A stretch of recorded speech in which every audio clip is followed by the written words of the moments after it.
So now we get to the meat and potatoes in this Inner Peace summary. This summary is based on the Toltec Guide to Inner Peace and the Fifth Agreement by Miguel Ruiz. So in the former part of this summary series, I covered the agreements pretty in depth, or now the 5 Bs as I call them. In the latter, we're going to cover how to become aware using the 5 Bs. There are billions of people walking around that are dead, but they have no idea. Yeah, I get it. Their body is still living, but they're dreaming without any awareness that they're dreaming. This is what the Toltec call the dream of the first attention. This is the dream we create for the very first time. It's also known as the ordinary dream of the humans, or the dream of the victims. Because we're victims. We're victims of the symbols that we create and that are created around us, the lies we believe. We're victims of our church, of our government. When we're kids, we can't help it either. The people of authority that are raising us hook our attention, and we learn to believe what they believe. We learn their religions, their values, their beliefs. And we go to school. We learn more stories about wars, human suffering, how to be human. It's unequivocally all lies. However, I don't think it was in bad intention. The adults can only teach what they know, and they can't teach what they don't know. And what they know is what they've learned their entire life. Your parents did the best that they could at the time, because that was all they knew. If they didn't do better, it's because they didn't know better. They lived in the dream of the first attention. The underworld. The underworld is that dream that we call Hades, or hell.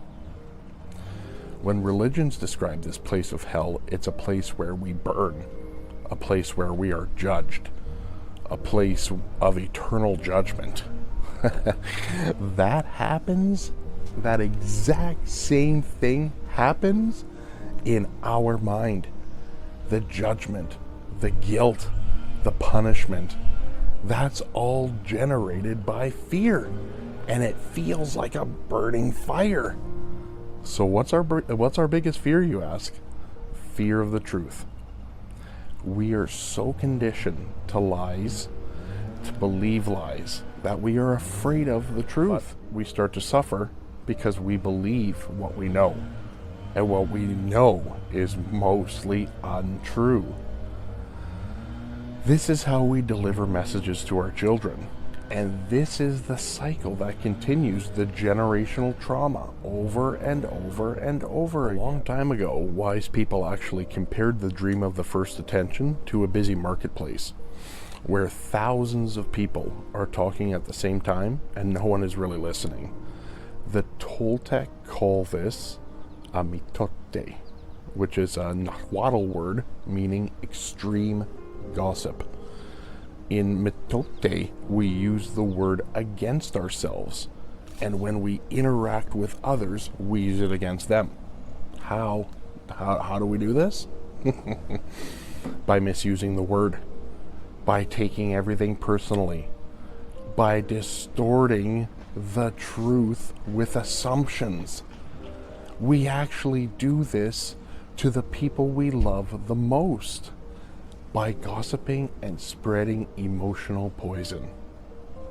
And the more authority the person has, the more powerful the spell. Authority is the power humans have over other humans to make them obey. Symbols inside our head are always talking and talking and talking. It never stops. It wants to interpret everything it perceives. It's almost like a narrator to things that we are already perceiving.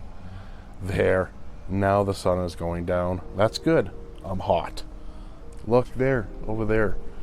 There are trees over there. Look at that guy over there. I wonder what he's thinking. It's almost like having a reality show in your head hosted by the voice of knowledge. And of course, we will be 100% right, and everyone else will be wrong. Why why is that the case? Because we use our knowledge that we have inside of us to justify everything in our show. With a whole tree of knowledge in our head, we no longer perceive the truth. We only perceive our own knowledge. When we only perceive lies, we are trapped in the dream of hell. We no longer perceive paradise all around us. Let's go biblical for a moment. I know. Let's go biblical for a moment. There is a story in the Bible where we had an interaction with a snake, the prince of lies. And all he asked was one question. A simple question. A simple trick. Do you want to be like God? Is what he asked.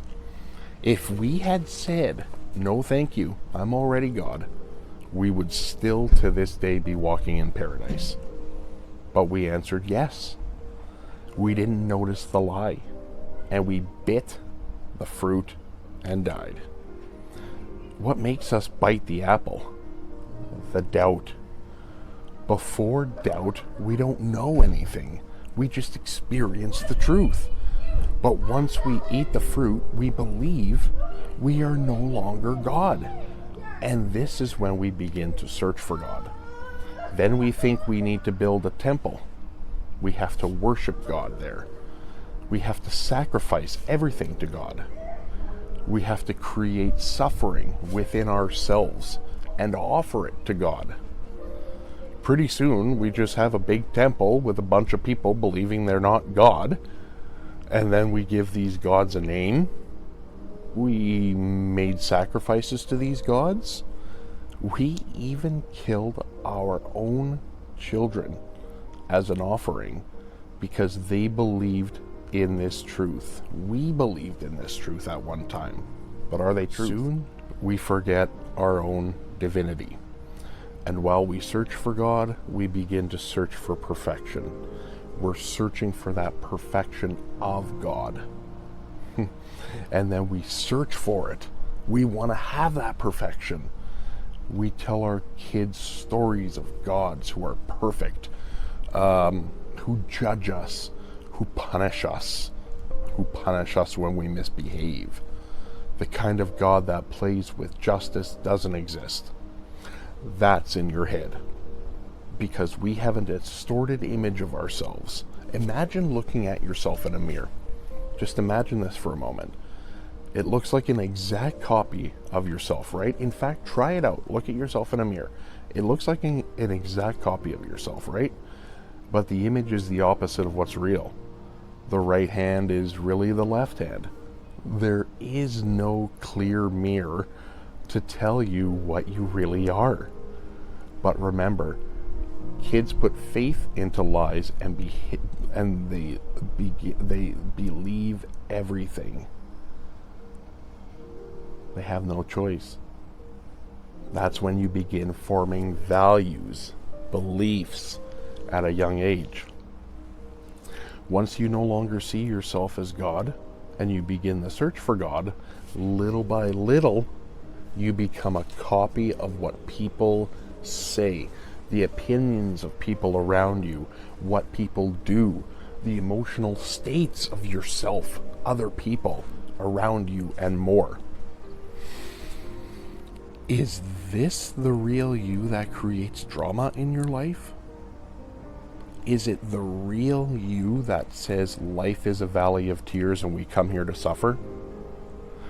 Is it really the real you that judges yourself and invites others to judge yourself as well? I don't think so. It's not really you. You're dead. What's the key to come back, though? How do you come back to life? Awareness. When you become aware, you come back from the world of illusion. You come back to your authentic self. Awareness is one of the main masteries of the Toltec. Take you out of your dream of the first attention and brings you to the dream of the second attention. You start to rebel against all the lies you've agreed to throughout your life. Bye for now.